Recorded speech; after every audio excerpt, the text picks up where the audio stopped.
It is Friday, May 26th, 2023. This is another edition of Baseball Today presented to you by MLB 9 Innings. That is my man, Trevor Plouffe. I am Chris Rose.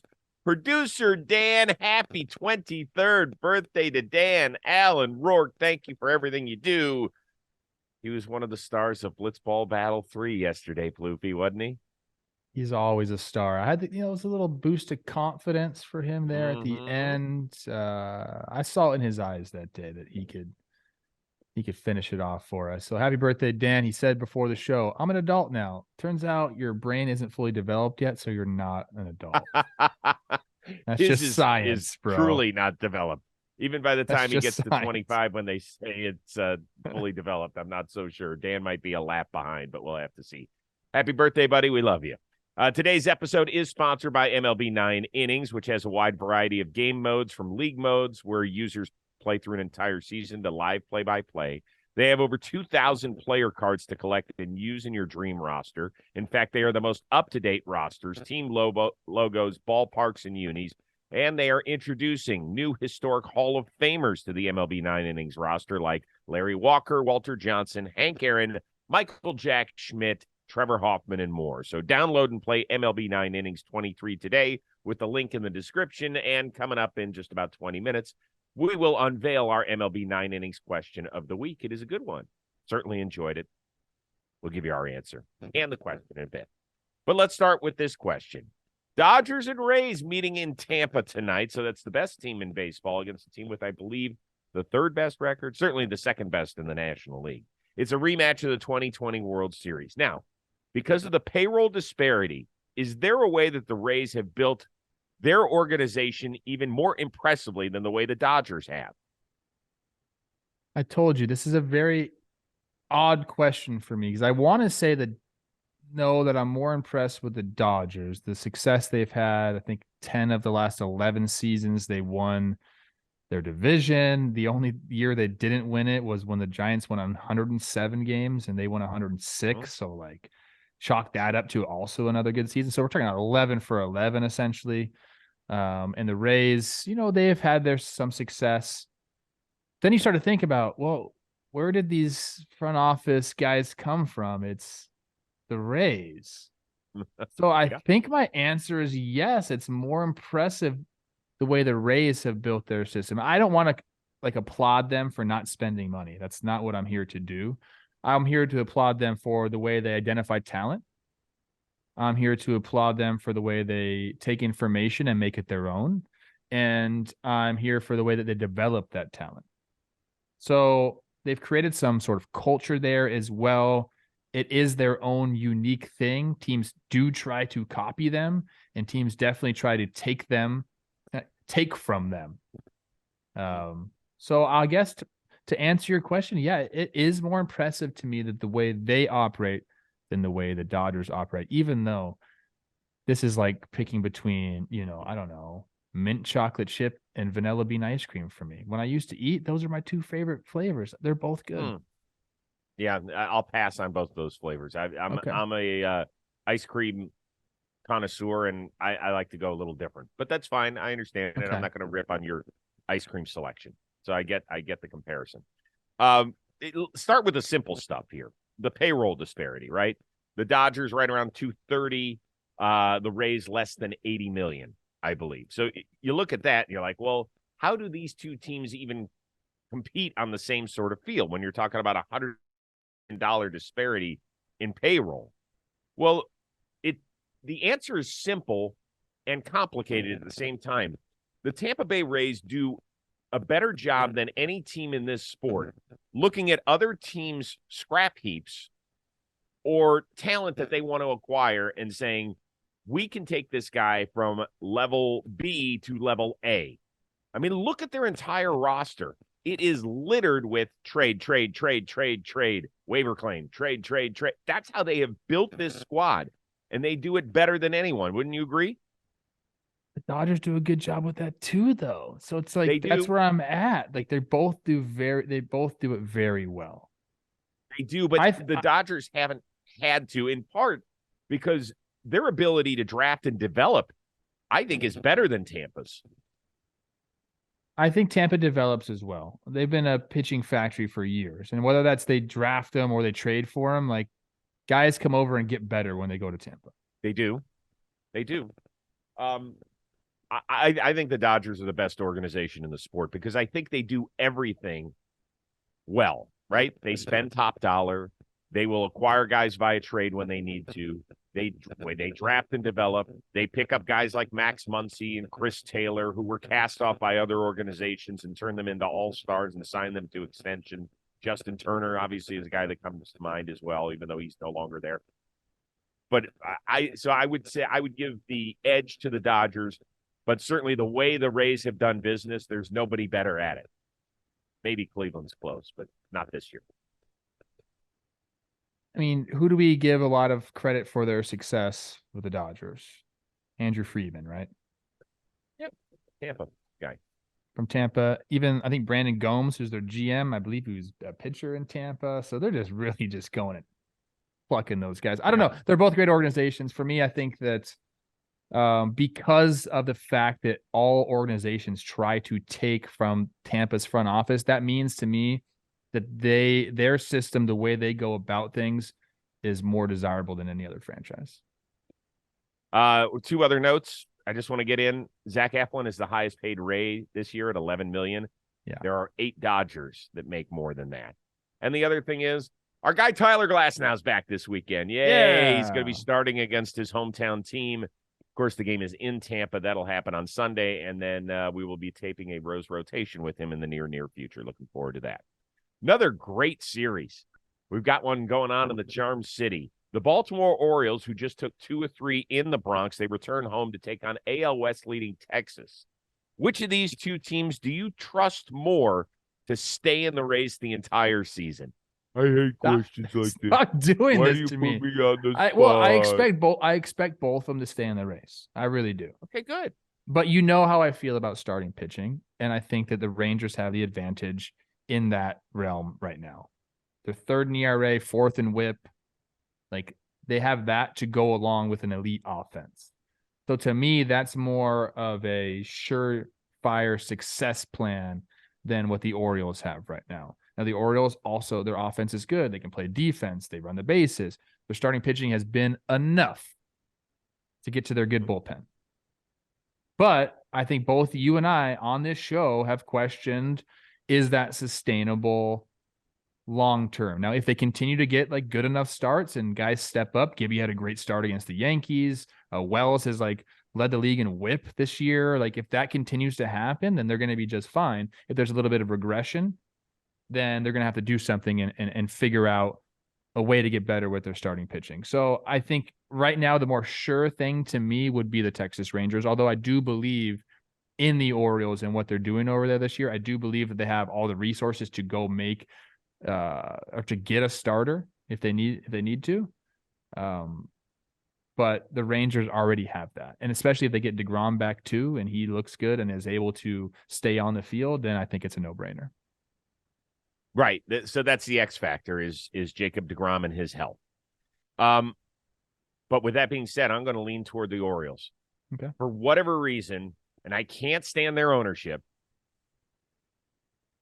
but I think that Mike Elias is going to pull off a trade. I think it's finally going to happen. And when that happens, I think everything else is in place for Baltimore to possibly make a run to the World Series. That bullpen, with Cano and Bautista at the end of it, that is as good an 8-9 inning combo as you've got in the sport right now, and as dependable. So I love that aspect of it. There's a huge disparity between these two teams when it comes to the bullpen. Enormous. Sure. And, I mean, Baltimore's got, I think, the second best bullpen ERA, second most strikeouts. Texas is like bottom 5 in some categories. So even though Texas has the ability, because their farm system, I think, is decent enough to trade some pieces if they want to rework their bullpen, which they're going to have to do if they want to be a serious contender. And I believe that they do. But I think the bullpen is the thing that, particularly down there in the Texas heat, I know they play in a dome, but guys have told me, even just living in the heat, you get worn down. Just overall, I've heard it from guys. Yeah, I mean, that's one of the only places that you have to. Well, I mean, I played in the old stadium. You used to have to get an IV after games. But what you said about Baltimore's relievers, you can say the same thing about Texas starters. And I believe, in my opinion, it's easier to add relieving depth than it is to add It starting is. depth. So that's where I side with the Rangers in this whole argument. I get it. But once again, maybe one starting pitcher is the difference, whereas you might need three relievers to come in, fortify that bullpen, and do a really, really good job, which doesn't always happen. Okay. So we'll see. Fun series, though, man. Really, really fun series coming up. I'm looking forward to that. Speaking of fun, you know about Bowman baseball? It's got history that dates back to 1948 when the first Bowman baseball card set was released following the end of World War II. So it has become favored among contemporary collectors who focus on top prospects, offering the chance to have the first card of the next superstar. That means Bowman Baseball is an inclusive product designed for every type of collector, from veterans like Plouffe to beginners like myself. They offer top-rated prospects, rookies, and veterans. Bowman Baseball provides a fun and exciting product for everybody involved in the hobby. And here's the really cool part. Each year, there's a new and exciting class of potential future Hall of Fame players. And this year, top prospects with their first Bowman cards in 2023 include a damn good list. Drew Jones, that's Andrew's kid, number 2 overall pick by the Diamondbacks a year ago. Jacob Berry, who's shooting up the Marlins organization. Justin Crawford, who is Carl's kid, a first-round pick of the Phillies. Spencer Jones, left-handed power dude. Am I allowed to say it, Plouffe? Sure, go for it. The left-handed Aaron Judge in the Yankees organization. And there's much more. Find the game's future stars in 2023 Bowman Baseball. It is available at your local hobby shops, retailers, and Topps.com. Okay. The two Central Division champs from a year ago will square off this weekend in Cleveland, Ohio. Neither of them are off to good starts. We have talked about the struggles and sometimes the strife involving the St. Louis Cardinals a bunch of times, so we're going to put them on the back burner. I want to focus on the team whose hat I am wearing, my Cleveland Guardians. How worried are you about the Guardians moving forward? Or are you saying, like we've said about the Cardinals, oh, they'll be okay, I can still see them winning the division? I mean, look, that's the saving grace is they're playing in the AL Central right now. The Twins are having their problems. They're offensively challenged, to say the least. They're dealing with some injuries. The White Sox have been just a disaster over the last couple of years, although they're getting it going. They just took 2 or 3 from your Guardians. I'm worried about them, C Rose. I feel like you used to tell me you watched the Marlins every day and they just couldn't score enough runs to win games. That's what's going on with your Guardians. So I'm sorry that you're continuing to have to watch that. I mean, they just cannot hit one guy, and it's the guy you'd expect. Jose Ramirez has an OPS plus over 100. One guy in the lineup. That ain't going to get it done. We've come to a time now in baseball with the DH, universal DH, that it really feels like you have to have like a lineup like 6 deep at least. And then the guys at the bottom of the order need to, turn it over, do what they need to do, move guys over, have quality at bats, whatever it is. But this team is full of outs right now. And there's nothing the pitching staff can do about that. They can't score runs. I think their starting's been okay. The starting pitching's been fine. The bullpen's been great. They have guys that can get the job done, but you're not allowing those late inning, high leverage relievers to do their job when you don't hand them a lead. And they can't hand them leads right now because they're 30th in runs, 30th in homers, 30th in OPS. They're the worst offense in baseball. So you're asking me how worried I am about them? Like, yeah, I'm worried. Like, they need to figure it out, whether that is a seance with the bats, a players only meeting like the Blue Jays just had. I don't know, C Rose. Something has to give. This was the scrappy team that, they got on base. They ran the bases. They didn't swing and miss. They had quality at bats all last year. That was their calling card. Just has not been there this year. So whether, like I said, like it can turn around for this team. Like, they have the pieces to do it, but they just have to have some sort of spark offensively. And I don't know what gets that done. I don't either. And it's why I have said several times that this is the summer they trade Shane Bieber. I really believe it, because the strength of this organization, it has been and it will be moving forward, is drafting and developing young starting pitching, right? They got 3 guys from their class of 2016, I believe it was. Bieber, Savali, and Plesac, who were in their rotation. Now, Savali's fallen off because of health. Plesac is not in with the big league club anymore because he hasn't been as effective. But they've got a bunch of guys they've brought up. Tanner Bybee, Logan Allen, Gavin Williams is right on the cusp of making the big league team as he continues to dominate down in the minors. So when you have a position of strength, you can deal from there. And Shane Bieber, with a year and a half left of control, is going to get you a really nice package. If they make that trade, they've got to get some bombers in there. They have 30 home runs. 30. That is 67 fewer than the Tampa Bay Rays have. Did you hear that? They have 67 fewer home runs than the Tampa Bay Rays. That's a disgusting number. Now, do I think they're still in it? Yeah, but it just doesn't feel right. Like, as a Cleveland fan, last year was awesome. They went on a great run in September to push away from the Twins, win the division, and then they were up 2-1 on the Yankees in the divisional round. But you felt like they could compete. If this team, as is, got to October right now, how the hell are they going to go on any sort of run with the lineup they've got? Is there a guy that had, gives pitchers fear right now other than Jose Ramirez when you look at that lineup, Plouffe? No, not right now. No. Like, not at all. Josh Naylor can click you a little bit, but he's terrible against lefties. Josh Bell looks like he's got the Dan Rourke blitzball swing at times. Jimenez, I think he's got 9 RBIs. He's been there starting second. He's got 9 RBIs. I love this team. I love it, but man, it has been such a tough watch this year. I get deal from a position of strength, but if you want to compete this year, trading Shane Bieber is not the way to go about it. No, so if you think they're out of it and they're not gonna compete, then yeah, sure, do your thing. But don't you think they could get a huge package for him? Yeah, but I think you'd be punting on this season. I don't think so necessarily. They're not going to want major league bats. They're not going to trade Shane Bieber to get a major league proven bat. They just won't. They were going to want prospects. That's what teams trade for. That's what teams are usually willing to give up. So I don't think it'll help them offensively this year if they trade Shane Bieber. So really, if you trade him, you're punting on the season. Dude, part of the other problem is that Ahmed Rosario, who's been a really good dude and has been a decent player since he came over in the Lindor trade, his WRC plus is 65, I think. He's got -8 defensive runs saved at shortstop. They have a bunch of shortstops in their organization that they should be playing there, whether it's Gabriel Arias, Brian Rocchio, Tyler Freeman. But because they're paying him $7+ million, they're going to keep doing him, run him out there. I don't get it. Hey, maybe. Yeah. The Cardinals, they're looking for starting pitching. They're a team that can give you a major league ready bat right now. But I don't think it's going to be enough for the Guardians to contend. I don't think so either. But it'd be better. Yeah. It'd be better. So there's one trade option I could see. They've been looking for outfield hitters for how long? I know. A decade?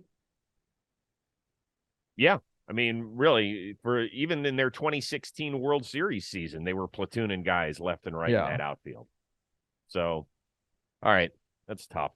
By the way, the Guardians have played 21 games in the month of May. They have scored 2 or fewer runs in 10 of those games. I got to stop, or I got to move on, or I'm gonna puke. I've had enough. All right. Are you more interested to see if the Padres can carry the momentum of Ruggie Odor's 9th inning go-ahead homer in Washington into the Bronx this weekend, or if the Jays can shake off a disastrous month of May, which included a closed-door meeting after losing 3 of 4 in Tampa yesterday, and a rebound up in Minnesota, eh? Prior to that Ruggie Odor homer, the Brett Sullivan laying out to tag Alex Call was awesome. I gave him an award on Talking Baseball. It was actually a Tolkien Baseball award, so check that out. Thought that was an incredible play. To answer your question, I'm more interested in the Jays and seeing if they can shake it off in Minnesota. I'm a Twins guy. I don't want them to go in there and just tear it up. I mean, the Twins are struggling offensively themselves and have their own problems. But the Jays, to me, are such an enigma. I don't know why they had an 8-15 month. I don't get it. Like they can hit, they can play defense, they have starting pitching. I know Alek Manoah hasn't given them everything they wanted, but Bassett's been good. Gossman's been good. Even Barrios has had some really good starts here now. He's picking it up. I don't get why they're bad. So I'm waiting for this turnaround to happen. I think they're 1 or 2 games over 500 now.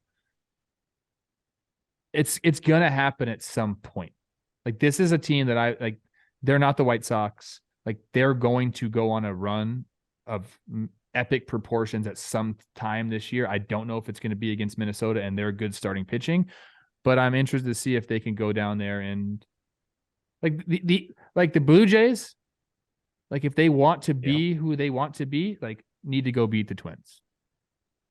Especially with the way the Twins offense is playing right now. I don't care. Like the Twins they're pitching. We know that, but like the Jays, if they are who they think they are, need to go take this series.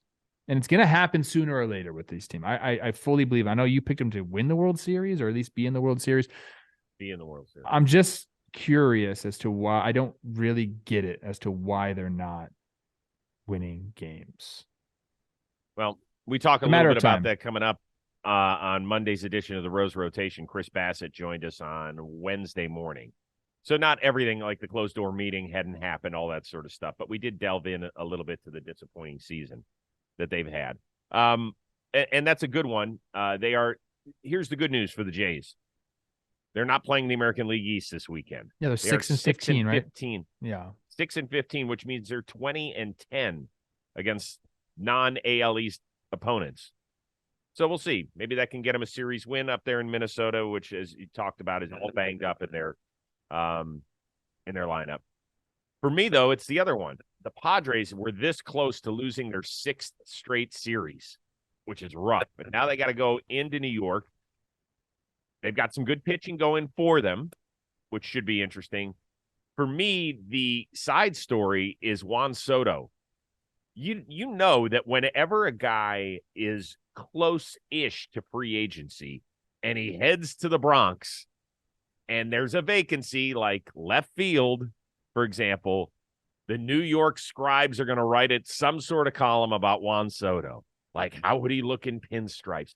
Well, by the way, he's only played 4 games there. He's hit 3 bombs.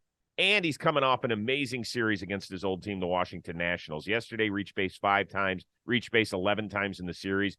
He is a guy that loves to put on a show, and after a terrible first month, has really finally gotten it going. So for me, it's not only watching the Padres, it's watching how Juan Soto deals with this whole thing. Because if he does go deep, let's say tonight, that is going to be the big news, and the Padres win a game, that's going to be the big news. Are the Yankees looking at their next left fielder in 2025? It happened when Harper was playing in Washington. Every time he would come to New York, which wasn't that often, they would write about it. Always.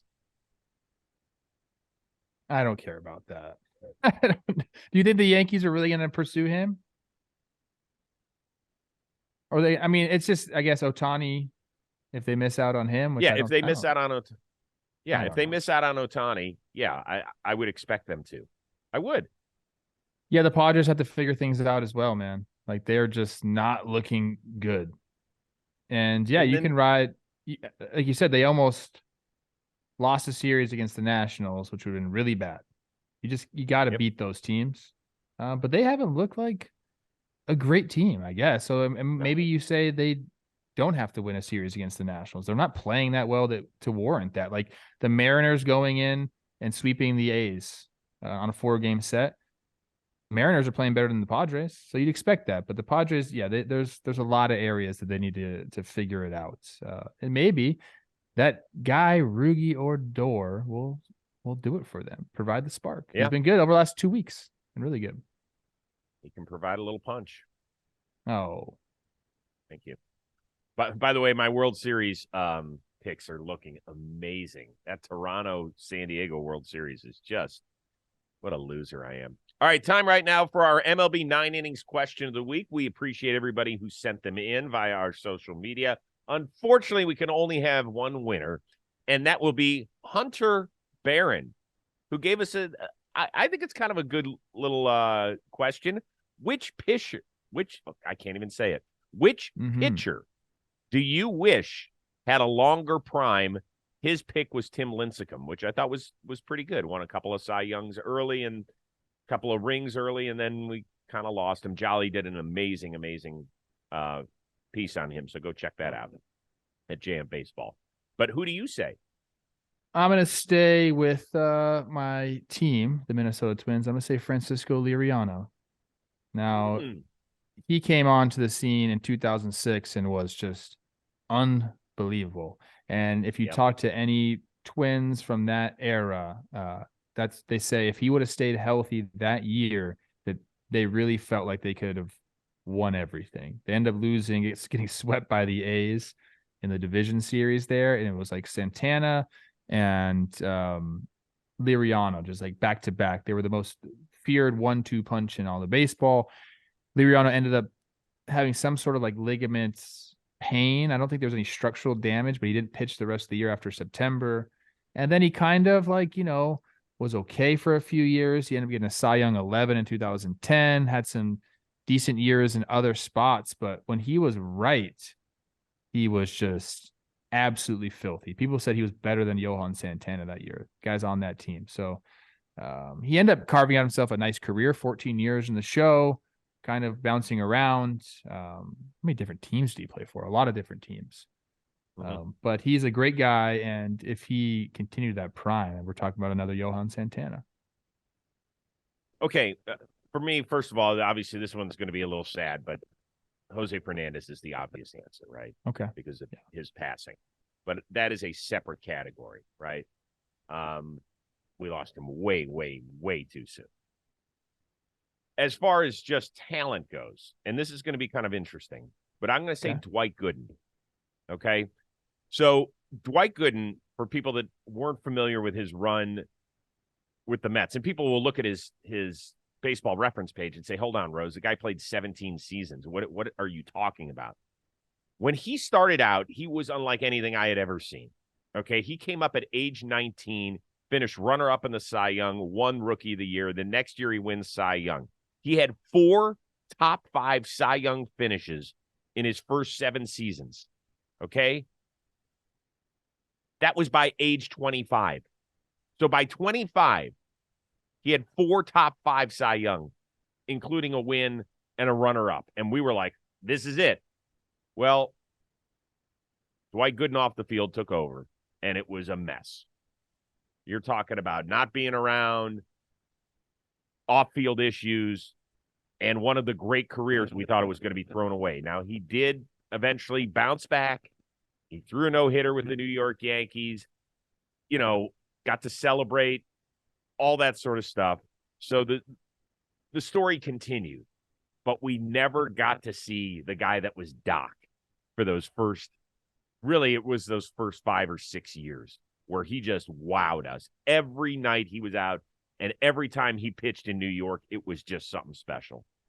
I don't even have anybody to equate him to in baseball today. He was that electrifying.